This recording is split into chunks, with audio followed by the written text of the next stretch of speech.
Thank you for staying with us here on Pulse. My name is Nathaniel Atta, and it's time to do some analysis. Now, we've been talking about Chelsea for some days now because of the obvious. Now, following the Russia-Ukraine war, Russian billionaire Roman Abramovich has placed the London-based club, last season's Champions League winner Chelsea, up for sale. Now, Chelsea boss Thomas Tuchel says it has not sunk in now that Roman Abramovich is to sell the club, with the German expecting a big change. Now, joining me here in the studio is Michelle Quain of Joy Sports to discuss this takeover. Now, there are some suitors whose names have come up, and we would want to take a look at who merits, picking up that very big document to sign off as, the owner of Chelsea. New owner, I'm talking about. Good to see you. Yeah, it's great being here. Okay, so we've been talking some figures and, we've been doing some calculations here and there. Tell me about the guy. So there's Jimmy Ratcliffe. He's one of the four suitors. What can you tell us about him? All right, so he's Swiss and he's the oldest of all those who are interested in taking over Chelsea. But his is a bit dicey because he's not willing to meet the valuation Roman Abramovich has put forward. And he's not even, according to what we are seeing, he's not even willing to go above £2 billion. And Roman Abramovich is looking for £4 billion. He's saying that the amount he's looking for is a bit, crazy for someone to put forward.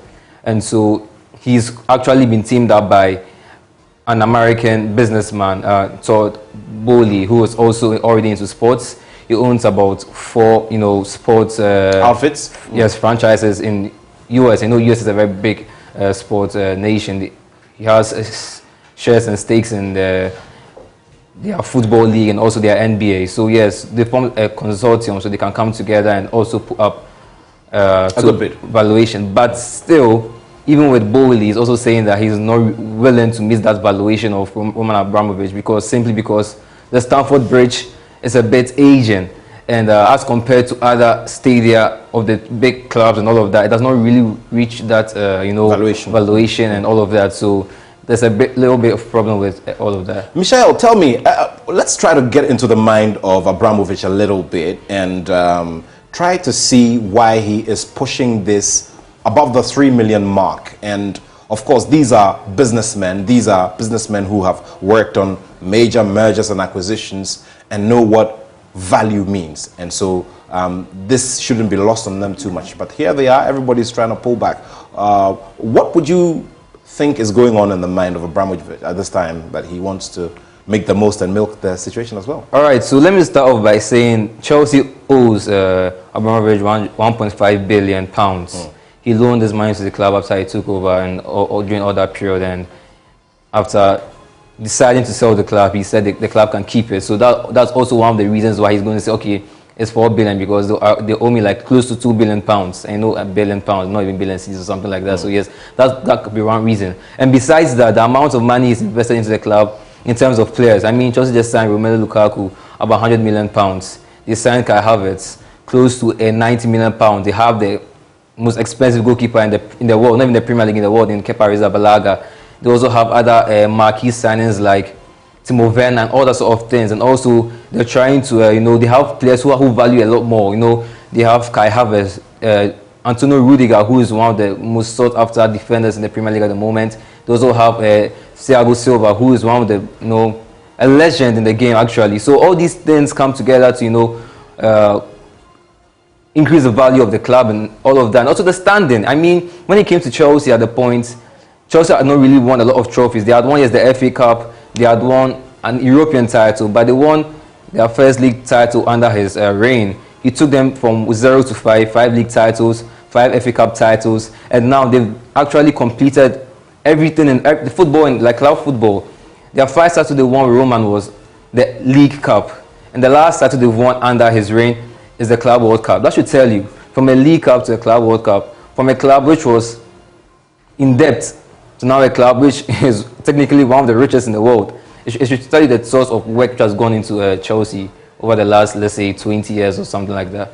So clearly, even though there is this negative twist to the exit of Abramovich, he sure has made positive and massive impact on Chelsea. Not just Chelsea, actually, English football in general, in total. I mean, big English football names like Frank Lampard and John Terry will have been without Premier League titles if not for Chelsea and if not for Roman Abramovich. And the case in point is Steven Gerrard, arguably one of the biggest names in football. He played for Liverpool, doesn't have a Premier League title. And I'm going to say this, it might be a bit dicey, but no English manager has won the Premier League. But I bet you if maybe Chelsea had given an English manager some time, they could have, Abramovich's sort of ambition could have engineered that sort of thing. We saw Frank Lampard, he came in a bit shaky, but still secured fourth.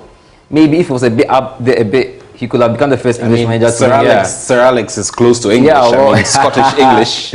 I don't even think he identifies himself as an English. So yeah, I mean, Abramovich has been actually not just their English football. When coronavirus struck the world so big and so hard, Abramovich just took his own hotel and gave it to the NHS staff. Said, you can't use it. I'm going to charge you for anything. They use Chelsea as a shelter sometimes. I mean, taking funds from their own pocket and doing a lot of charity work and all of that. It's interesting that you've mentioned this charity angle because he sort of surprised the whole world when he mentioned that the proceeds from this sale, the net proceeds from this sale are going to go into supporting the victims of the Russian-Ukraine war. I mean, that's something. It's major. huge. Yeah, especially when English politics is making it seem like he's the one who was taking money from his pocket, giving it to Putin and said, Putin, go on and bomb Ukraine. So that sort of, is trying to let them know that I don't have a hand in this. And even after, even during the period where the English politicians were, black painting him and all of that, he still was rumored, not rumored actually, it was confirmed by Israeli papers that he's the one leading the peace talks between the two parties, Ukraine and Russia. And he was actually contacted by the president of Ukraine that, oh, come on and help us talk to Putin so that we can stop all the bloodshed and all the crazy things he's doing to our country. So it's a bit funny and it's surprising. But I mean, that's the man Roman Abramovich is. When he first took over Chelsea, he said he's not looking at this from a business end. He's doing this for fun. It's a hobby. He just wants to see the club go on and grow and win so many laurels. And after saying he's selling the club, he said the same thing. It was never a business for me. So for somebody who's seen so much, of the liquid, I mean, he's seen everything he needs to see. There's nothing like dreams anymore. These are the things that give him satisfaction. Success, which he has achieved greatly at Chelsea. Well, let's see how all of it goes. In the coming days, we sure are going to be seeing a lot more names pop up. Interestingly, we haven't had any names from the Gulf. I was coming to that. Yeah, we've not had any names for the Gulf, but some journalists are saying Chelsea has been approached by some people over there. And also, there's this name, Lufti Mansour. He's part of the son of one of the big guys, Egyptian. Yeah, he's currently the CEO, 33 years, the CEO of the Mansour group of companies. And then he's also a Chelsea fan, season ticket holder, by the way. And with the way things are going, it's claimed that he doesn't want to see the club go down. He's going to see his dad, who is the, let's say the kingpin of the group of companies, so that they put in a bid for Chelsea. Well, interesting stuff. Let's see who wins that bid. So that was Michelle Quinn of Joy Sports there, bringing us some analysis on the potential buyers and the suitors who are looking forward to taking over the very big shoes of Russian oligarch Roman Abramovich. So, this month is my birthday month as well. And I happen to share the same month with the mother of our director for the show.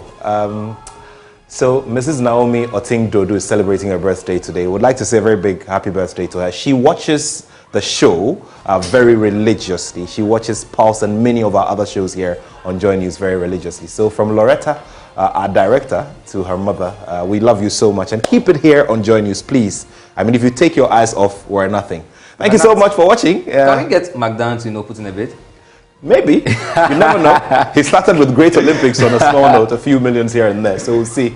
All right. So let's see how all of it goes. And you remember that, Dangote wanted to buy Arsenal. So it's not much of a big deal. Let's see how it goes. Well, thank you so much for watching. And there's more on the sports page of myjoyonline.com and many more of our social media handles. My name is Nathaniel Atto, and I have love for sport.